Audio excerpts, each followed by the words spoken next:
vai ser mitigado, vai ser resolvido, na verdade. Bom, agora vamos aqui, ó. Vamos lá. Bom, agora nós vamos chegar na segunda tentativa. Sérgio, alguma intervenção aí até agora? Não, só aquela Não? faquinha de plástico. Mas... Olha só, aqui começa o período da segunda tentativa de intervenção militar, certo? Roberto Jefferson começa a colocar, inclusive, os militares na jogada, ele mesmo. Então, isso aqui, ó, ainda em abril de 2021, vou compartilhar aqui.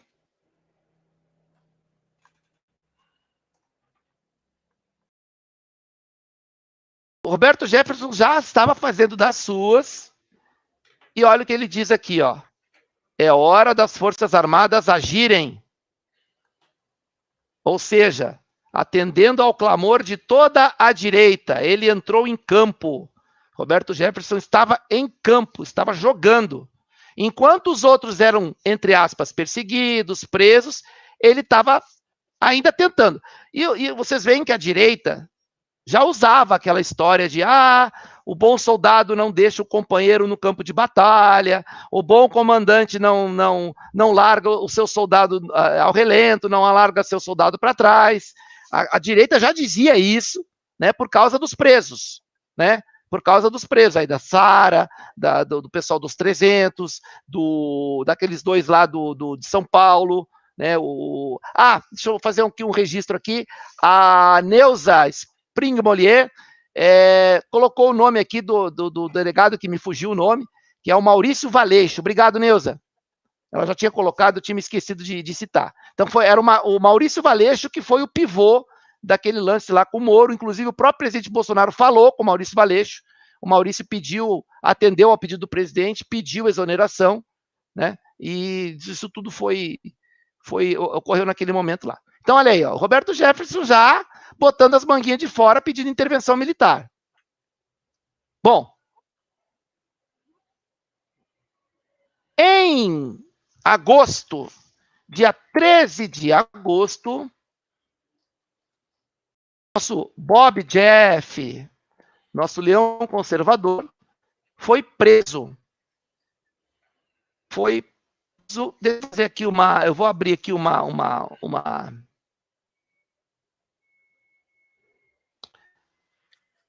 figura.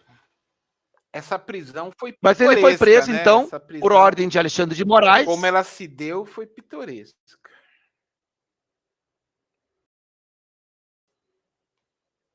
Diz aí, Sérgio. Não, pode o cara vai prender o cara e vai na casa da esposa, né? Da ex-esposa. Vai no endereço onde o cara não tá. Sim. Eles fizeram aí dá tempo do cara ligar uma via crucis, né? Avisar que tá sendo preso. Prender o Bob. Estranho, né? Parece até que foi combinado, né? Pessoal. Não, são coisas. Esse caso tem nuances, assim. Esse caso tem nuances muito importantes. Até agora que, da mesma maneira que não existe imprensa de direita, eu, infelizmente, tenho que afirmar que também não existe direita. Existe essa corja aí que se apropriou do conservadorismo para poder jogar areia nos nossos olhos e pedir cargo no governo a troco da nossa audiência, ou nos pedir PIX para poder financiar o luxo deles, né? Haja visto a meninota boca de peixe lá nos Estados Unidos que está curtindo com o dinheiro dos trouxas que bancaram boca de peixe é ótimo. As aulas de alta cultura. Olha só, aqui uma sequência de prints, né, do que o Roberto Jefferson fez naquele momento. Ele entrou em campo em meados de 2021, já que Oswaldo Eustáquio, já que a Sarah Winter e outras coisas que vinham acontecendo, não levaram Bolsonaro a pedir, a dar chutar o pau da barraca, né? E aquele período terrível que aconteceu em 2020, né? Então ele entrou em campo, ele começou a fazer vídeos, ele começou a fazer fotos. Tem uma foto que ele está ali parecendo um cangaceiro com aquele... Essa primeira foto aqui que vocês estão vendo, que ele está no meio, com duas jamantas ali, que parecem seguranças, né? Isso é uma foto, né? Tá mostrando ali, sabe? Bom, nem vou dizer a palavra, mas olha, ele tá ali com um cinto, e lá ele tirou uma foto só com aquilo ali. Aí tem a outra aqui da sequência, da esquerda para a direita, onde ele tá com as duas pistolas. Depois ele ele cruza as pistolas e fala um monte de coisas. Aqui também tem uma outra imagem, tem um tweet dele que tem essa foto, e que ele fala também várias coisas. E aí, por fim, esse vídeo da última foto, a última foto à direita, eu não sei se acho que para você está à direita ou está à esquerda, não sei. Mas a última, onde ele está ali de camisa clara, com uma gravata parece meio verde, uma calça bege. Uhum. Nesse dia, ele chamou praticamente o Alexandre de Moraes para um duelo. Foi praticamente um duelo que ele falou, ó, aqui, e ainda engatilhou a espingarda. A 12, é uma 12, se eu não me engano, né? Ele ainda engatilhou. Então, ele fez mais um gestual ali, né? Então, aí isso acabou combinando com a prisão dele. Aí todo mundo pensou, bom, agora vai. Agora que o Roberto Jefferson foi preso, agora o Bolsonaro vai agir. Então, aí vem o 7 de setembro e agora sim nós entramos nas cartas. Nas cartas. Mas olha só, antes disso, deixa eu ver aqui. Antes disso, deixa eu só mostrar um negocinho aqui, ó. Como que a imprensa mostra a prisão do Roberto Jefferson. A imprensa de direita. Sei. PF e Roberto Jefferson, aliado Bolsonaro, são milícias.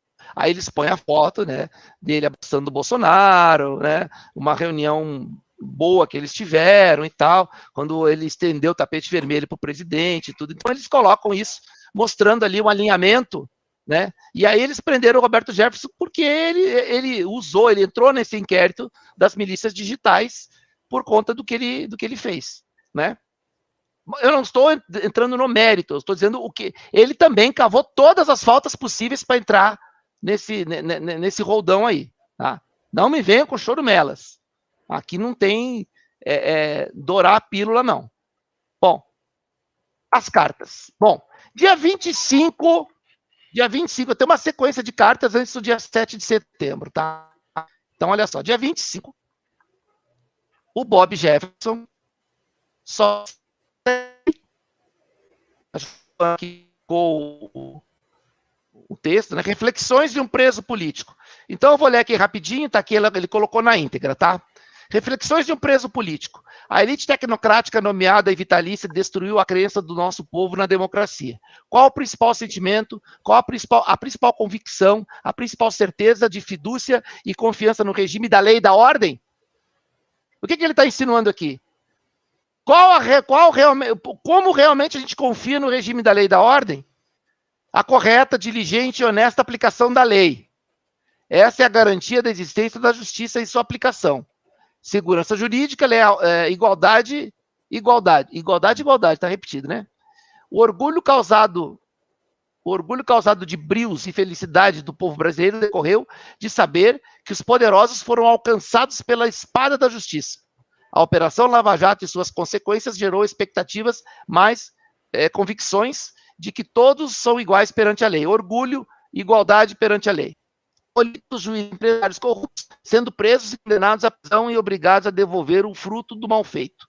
A papuda virou pensão dos papudos. Houve um momento de absoluta fé na lei e na ordem democrática, até que forças satanistas, agora ele apela para o lado espiritual, empalmadas pela sedução dos corruptos e nos comunistas, apacentou o ninho mórbido dos urubus. Os urubus abomináveis que têm se banqueteado com o pão de sangue do nosso povo. e saciado sua sede voraz de poder com as lágrimas de frustração das famílias cristãs do Brasil. Os abutres traíram o povo honrado da pátria amada, anularam as sentenças e condenações dos poderosos, apanhados na Lava Jato, soltaram os corruptos, destruíram no coração de nossa gente o credo na justiça. O que dizer aos nossos filhos? O que? Traíram a boa-fé do povo, acompliciaram-se aos gatunos, desonraram a sagrada balança e a varonil espada. O que dizer dos nossos filhos e netos? Basta, basta. Há que haver um ponto final a esse estado tematológico de monstruosidades jurídicas. Show urubus. Vocês traíram o povo do Brasil, traíram a nossa nação, traíram a pátria amada, escarneceram do Espírito Santo, pois desfraudaram a nossa fé. Supremo ao povo, 7 de setembro rugirá de indignação. Show urubus. Vão pousar noutra comarca. Então, aqui já é um recado do Roberto Jefferson pré-dia 25. Ele achou que ele tinha o poder de incitar as massas a sair no ódio.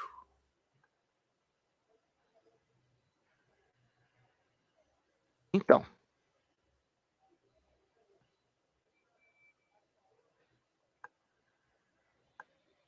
Eita, tá rolando aqui.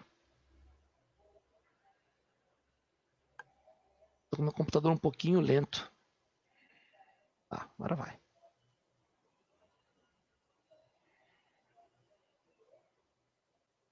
Eu acho que eu vou ter que pensar em fazer um upgrade aqui. Ele já é meio velhinho também, apesar de ser bom, é meio velhinho. Já tá meio capenga. Eita, nós. Vamos lá, fi. Não, aqui não tem essa não, aqui não tem. Hã? Foi? Não. Puta, mas tá lento pra caramba. Deu uma sentada aqui bonita. Deixa eu fechar mais uma janela aqui para ver se melhora. Fechar aqui. Ah, abriu. Então tá. Aqui, ó. Pra cá, do senhor Roberto Jefferson, basicamente nas mesmos termos. Reflexões de um preso político. Tem acompanhado pelos jornais a Foice, o Globo Lixo, Estadão, de Coma, a conspiração da elite corrupta, velha cliente do Estado, viciada e dependente do seu orçamento. Vendo de fora, com o tempo para ler e refletir, ruminando, agrupados os mesmos que desde FHC se uniram para drenar os recursos do Tesouro Nacional, plantar o comunismo. Inclusive bom, primeiro ele deu ele deu uma pancada. Primeiro ele deu uma pancada no judiciário, agora está dando uma pancada nos políticos. Veja como nada é por acaso, tá? Ele deu uma pancada no judiciário, agora vai dar uma pancada nos políticos para fazer a coisa ferver mais ainda. A semente ruim Deus espalha, mas vem o diabo e junta. Mesmos políticos, mesmos jornais, mesmos jogadores. Havia um jogo montado em São Paulo. Mesma base territorial, mesmos financiadores, mesma plataforma ideológica, mas com atores e papéis disfarçados. Todos, sem exceção, atuando no mesmo contexto. A esquerda uspiana, a esquerda da USP e a esquerda narco-sindical, né, dos sindicatos. O professor e o operário, cenário de enredo de uma novela sedutora. O objetivo estava montado, apanhar e corromper o Estado brasileiro, abalar e destruir a sólida estrutura familiar cristã, glorificar o vício, criminalizar a virtude. As bestas endemoniadas blasfemaram. As virtudes bíblicas são politicamente incorretas. O teatro novelesco sofreu, aí ele vai falando, eu não vou ler tudo aqui porque está meio longo, e aí ele usou vacina, crise sanitária, No final, Bolsonaro é a ruptura. Depois que ele fala tudo isso, ele diz, Bolsonaro é a ruptura e usa caixa alta. Ele rompeu com décadas de cumplicidades e assaltos ao orçamento público. Guardem isso, porque isso vai mudar logo, logo. Tá? Ele diz isso no dia 26 de agosto. Em outubro, ele vai dizer outra coisa completamente diferente. Ele rompeu com décadas. Capitão, avante! Ou seja, capitão, tá chamando de capitão. Por quê? uma ligação com o militarismo. Entendem a conotação? Então, aí. Aí, dia 29, ele faz uma outra carta. E aí ele faz o seguinte, a jogada dele agora é o lance da supressão do heroísmo. Ele diz que não vai usar tornozeleira eletrônica, ou seja, a defesa dele queria que ele usasse tornozeleira eletrônica, tá? Eu também não vou ler porque vai ficar muito longo. Então, depois vocês veem aqui no link, e ele disse assim, ó, não aceito a coleira de tornozelo, ou seja, eu não vou para casa, vou continuar preso, acho que ele já estava em Bangu 8, vou continuar preso, não saio daqui, mesmo com meus problemas de saúde, não saio daqui, porque eu não aceito a coleira de tornozelo. Então, quer dizer, eu sou um herói que está dando sangue pela justiça, porque ele não fala pátria, ele não fala Brasil, ele não fala nada disso, né? Ele fala o povo brasileiro e tal, mas não tem um sentido patriótico no que ele diz. Ele usa muito a religião, ele usa muito a teatralidade. Você lembra como Getúlio Vargas se referia ao povo brasileiro? Trabalhadores do Brasil. Trabalhadores do Brasil. Ou seja, não era o povo, era só os ele era do Partido Trabalhista Brasileiro e ele se dirigia só aos trabalhadores do Brasil. Olha aqui, ó.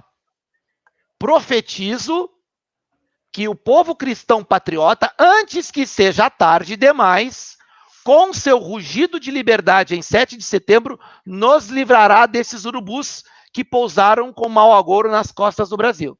Uma clara incitação, um claro levantamento de fervura, uma clara postura de dizer, ó, eu estou me imolando, eu sou o cordeiro imolado na prisão, colocando a vocês e usando muito essa força da fé, né?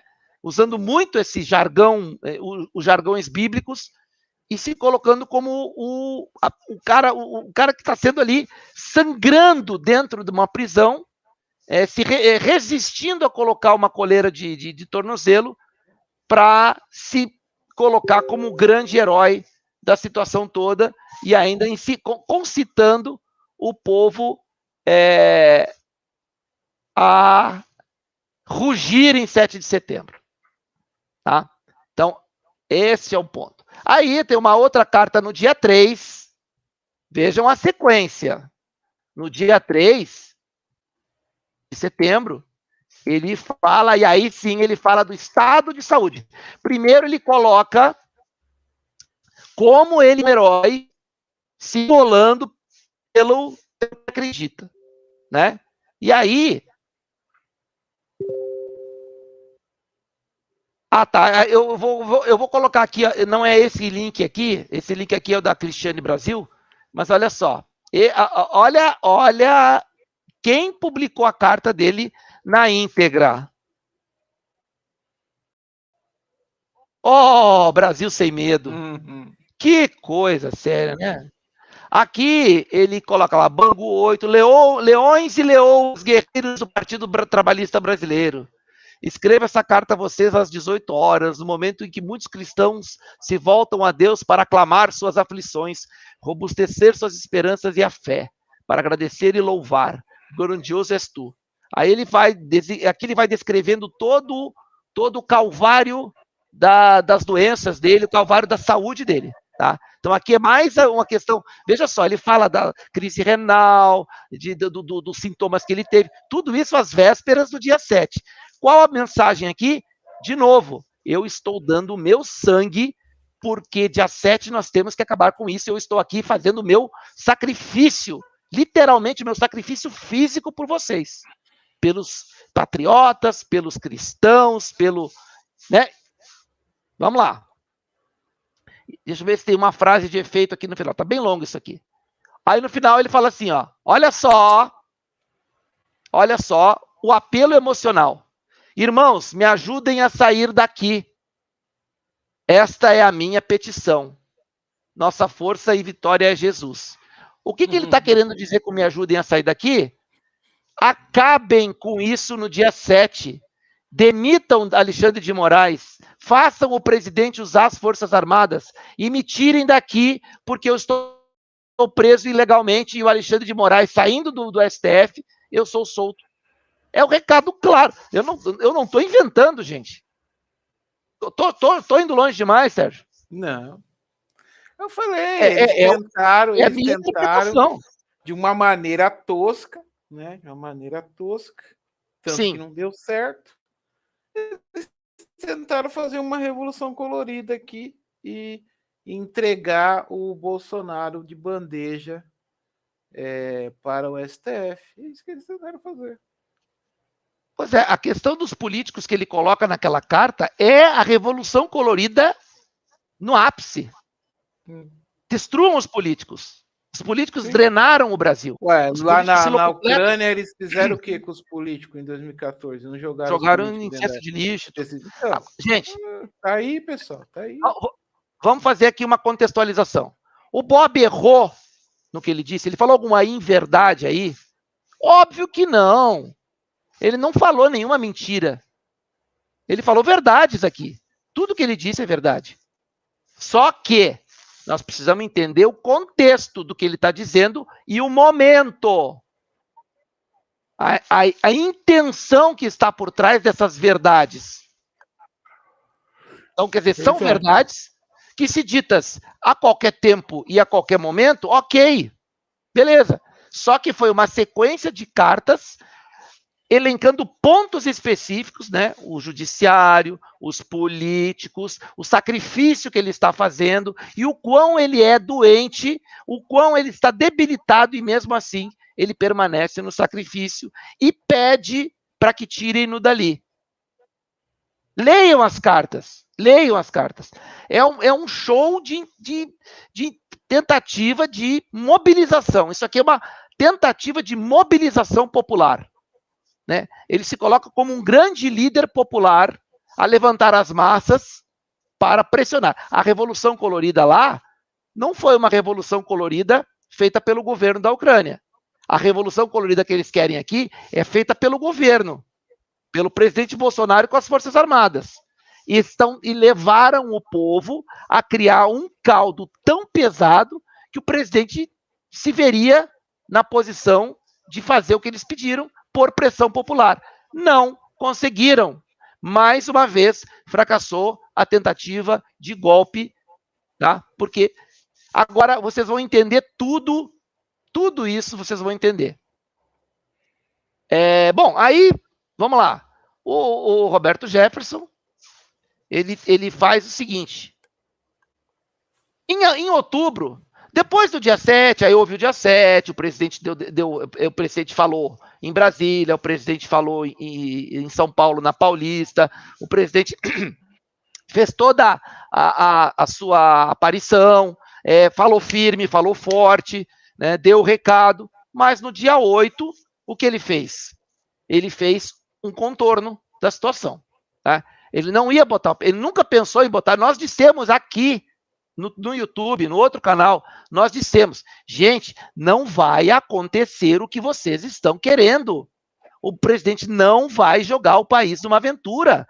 E ele vinha falando antes do 7 de setembro. Fiquem tranquilos, não vai acontecer nada, fiquem tranquilos, não vou botar o país numa aventura. Não adiantou nada naquele momento. Não adiantou nada naquele momento.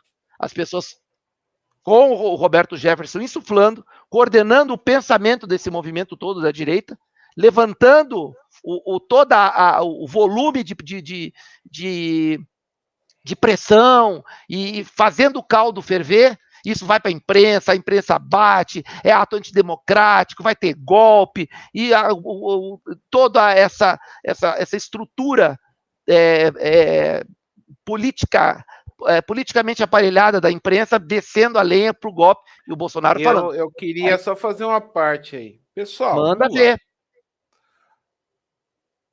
O Roberto Jefferson se diz de direita, né? E ele estava incitando uma ação enérgica, vamos dizer assim, contra os demais poderes. Eu não posso que eu estou falando. Que a gente sabe que representa interesses transnacionais de viés de esquerda, né? Não era para a esquerda ter ficado com medo nesse período? E o que a gente nota? Que a esquerda, tanto a esquerda quanto a direita, naquele 7 de setembro, os dois grupos estavam esperando uma ação drástica do presidente utilizando as Forças Armadas. Tanto é verdade que os dois lados se decepcionaram com o desfecho que o Bolsonaro deu para a situação. Pois é. Todo mundo está apostando no golpe. Gente, eu falo isso desde 2019. Quando começaram as provocações em 2020, eu falei, isso é provocação, estão provocando o presidente para tirá-lo da toca. Tá lá na minha timeline. Isso aí na época mesmo eu falei. Estão querendo tirar o presidente da toca. Isso é provocação. Se ele cair nessa, nós vamos penar. O Brasil vai sofrer até uma possível invasão militar aqui. A esquerda tem todo o planejamento deles fora do Brasil para trazer um caos e uma confusão para cá. E a direita, em vez de se aproximar, se fosse direita, se aproximaria do Bolsonaro e fortalecia o presidente. Eu falei, cansei de falar, que direita é essa que não fortalece o presidente? Que direita é essa que não abraça o homem? Eu falei várias vezes no Twitter, nós temos que abraçar o presidente. Chegou a hora de abraçar Bolsonaro. E o que eles falavam? Não, nós precisamos criticar para melhorar. A coisa está pegando fogo. Nós estamos no meio de uma pandemia. O presidente sofrendo pressão de tudo quanto é lado. A imprensa batendo no presidente 24 horas por dia, chamando de genocida, chamando disso, chamando daquilo, e a direita, não. Nós precisamos criticar para melhorar o governo. Como se a pandemia não existisse. Ainda pior. Ainda criticava o presidente por não dar o tratamento, por ter usado máscara, por não se das quantas. Só patifaria. A direita só fez patifaria contra o presidente Bolsonaro esse tempo todo. Esse tempo todo. Apoio mesmo, olha, presidente, não é o momento agora, depois, quando passar essa turbulência, a gente vai sentar e vamos dizer, olha, o que foi, o que errou, o que não errou. Não!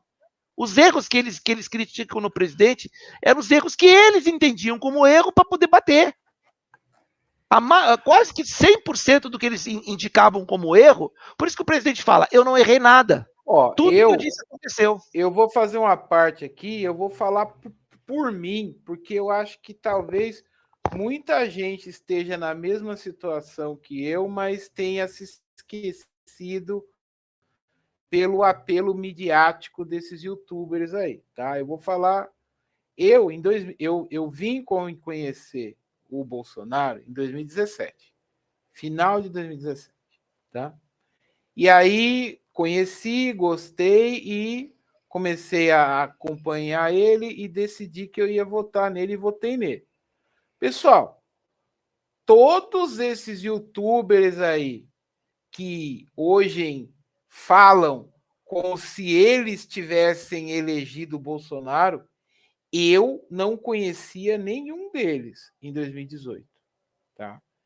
Eu vim conhecer, assistir o conteúdo deles em 2019, já com o Bolsonaro eleito. Então, eu posso falar, não sei se você aí que está me ouvindo pode falar. Ou às vezes até pela questão midiática que eles fazem praticamente uma lavagem cerebral na sua cabeça, talvez você esteja até nessa mesma situação que eu estou falando e você tenha se esquecido. Eu não votei no Bolsonaro por causa de nenhum youtuber que hoje se diz bolsonarista, pelo simples fato que eu não os conhecia. O único que eu ouvi falar foi o Nando Moura, mas eu nem sabia que o Nando Moura tinha feito campanha para o Bolsonaro. Eu fiquei sabendo depois, em 2019, que o Bolsonaro já é eleito. Tá? Então, assim, eu falo com a minha consciência limpa. Não votei no Bolsonaro por causa de nenhum youtuber. Votei porque eu ouvi falar dele em 2017, me interessei em saber, e à medida que eu fui me informando, eu gostei do que eu vi e votei nele. Não foi influenciado por ninguém dessa corja aí, não.